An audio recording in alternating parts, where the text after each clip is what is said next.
Hey everybody, Matt Fiorenza. I was one of the first people to put a video on James Gearing's Dark Side project when he had put out something on social media, looking for folks to kind of get to be vulnerable and get honest with what was going on in their own lives, first responders. And so that was, I don't have any dates on me, but it was over 2 years ago, maybe even 3. But from the time I posted that video until today, my life looks a lot different than it did, a lot different. And so I had spoken to James, and he had asked me to post an update video on what my life looks like today. And so I'll just take a minute or 2 or 5 or whatever comes out here. I don't actually really even know what I'm going to say, but I'm a man of my word now, and that's that's part of my journey. So how much and by when? And so I told James I would do this, and here we go. So I when I posted that video, I was really suicidal, and I was healing from my back surgery when I got my on-the-job injury. And I was at the time drinking a lot. So I'll just start off by just getting real and saying I'm an alcoholic in recovery. And I've got a year and 5 months sober. I've worked the steps a couple times. And I'm also in another program, 12-step program called ACA, Adult Children Alcoholics and Dysfunctional Families. And as a matter of fact, in an hour, I'm going to go meet with my sponsor, and we're doing the step work for that too. I go to a lot of meetings, and it's really transformed my life.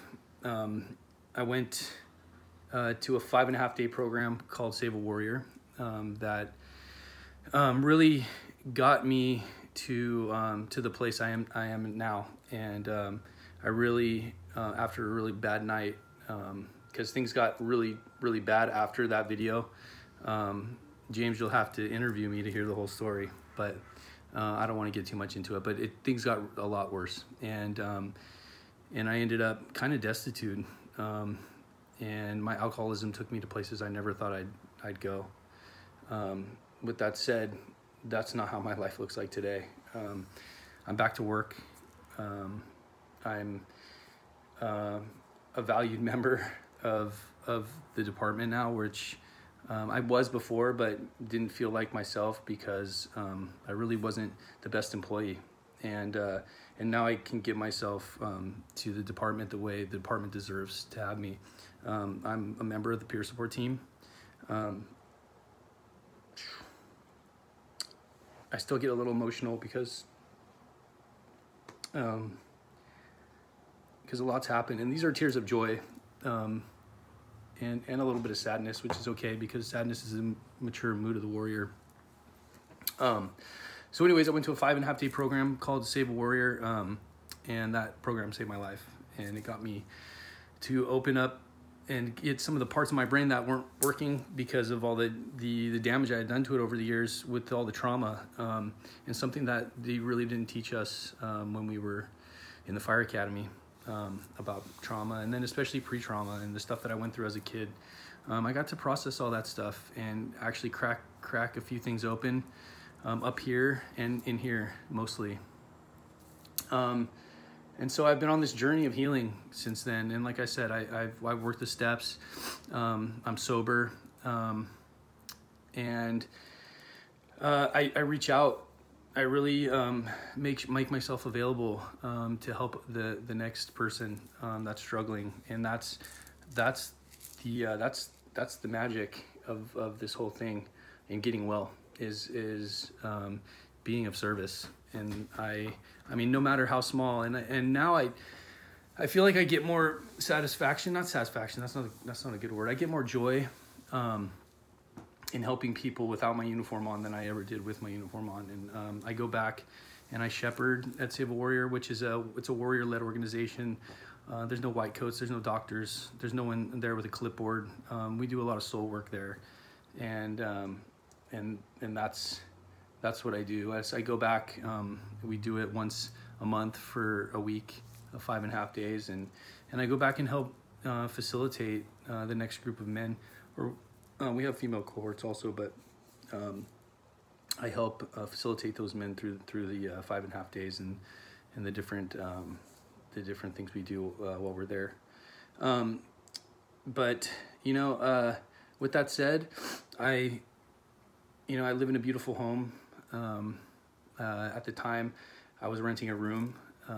I have an ocean view. I live in Laguna Beach, California, and I really am so grateful. Gratitude is a huge thing. That I have a job, that I can pay my rent, that I can have a relationship with my sons.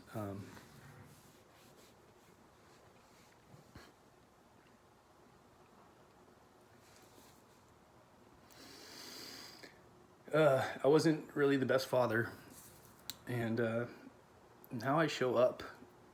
I show up for my kids. I show up for my friends. I show up for my wife. I got married. I don't know if you see the wedding photos here in the back. There's Elizabeth, my wife, and who was with me through all of that. She stuck with me, and she was there for me. And even though I really wasn't the best person to be around, I absolutely wasn't the best person to be around. So we got married in October. I'm also working with Simple Recovery as an outreach specialist. I kind of got hooked up with them. They have a first responder program for PTS, substance abuse program, and it's phenomenal. They're doing what they say they're doing, and that's they have a modality that's specifically for first responders, and they don't mix the first responders with the general population of the people they have come into treatment, and it's really good what they're doing. So I'm out there trying to get people the help they need, raising awareness for maybe those folks that are numbing out with alcohol or drugs. I know that was my get down when I was hurting. That was my go-to, and I don't reach for those things anymore.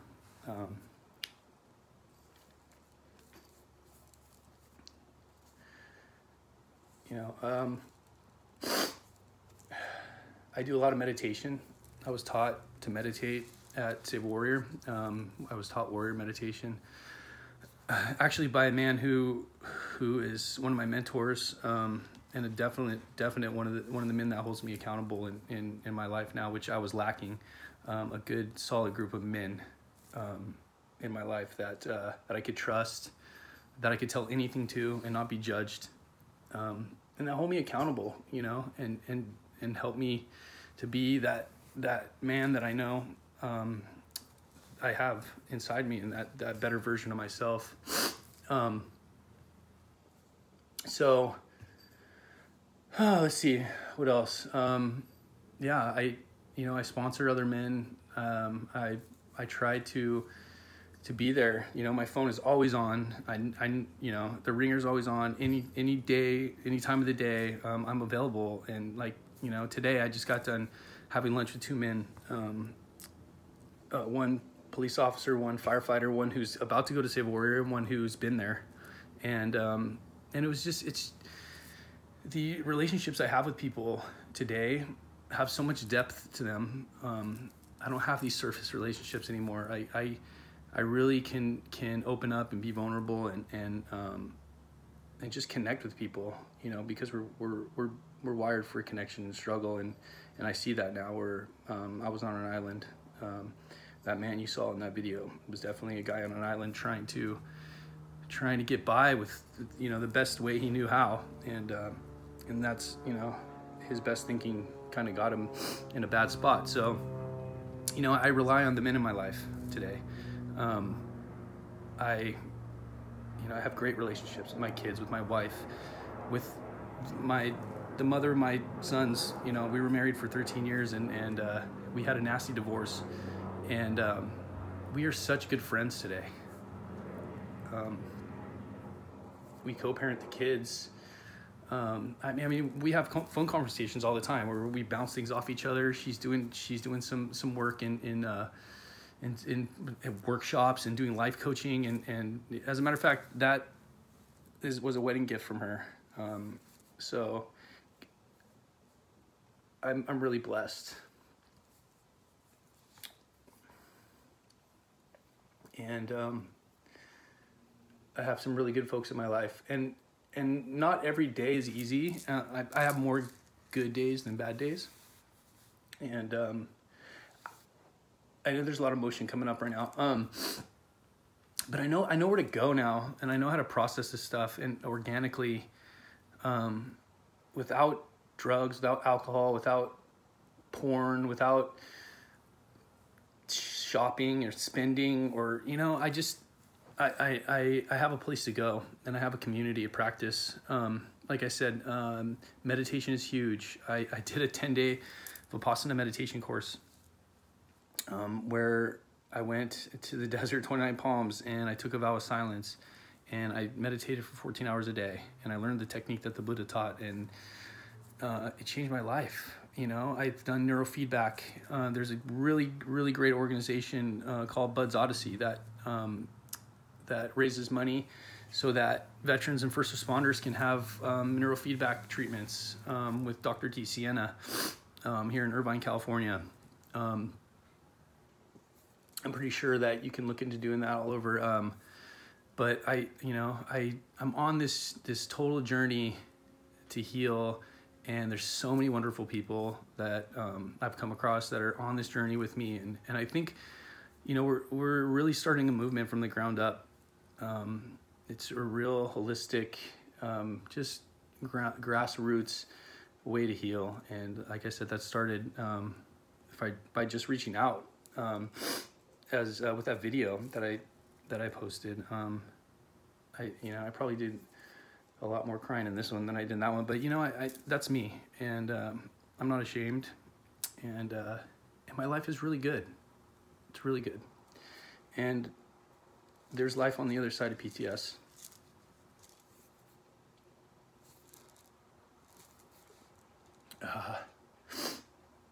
Thanks, James, for the platform to do this. As a matter of fact, I just finished the podcast that you did with Joshua Dukes, and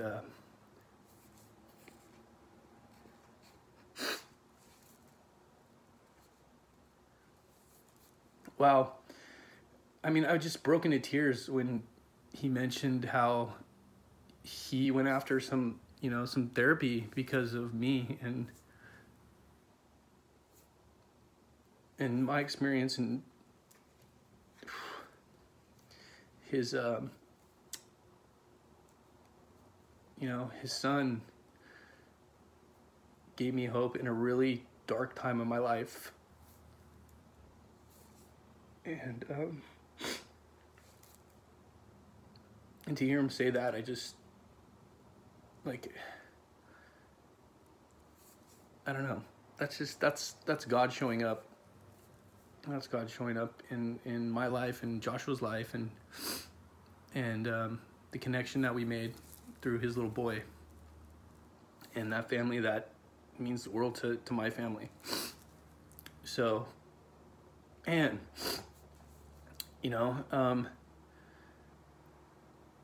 we can hold joy and sadness at the same time, and so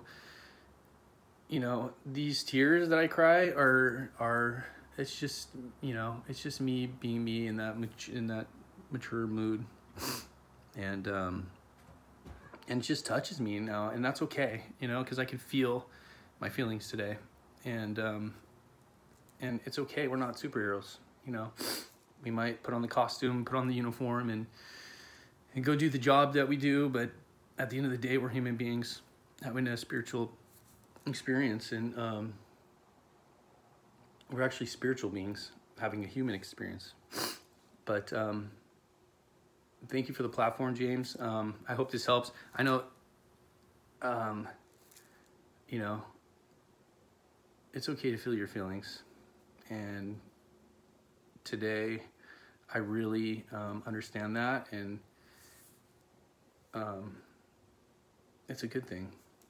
And there's life on the other side of this stuff, and that's all I got.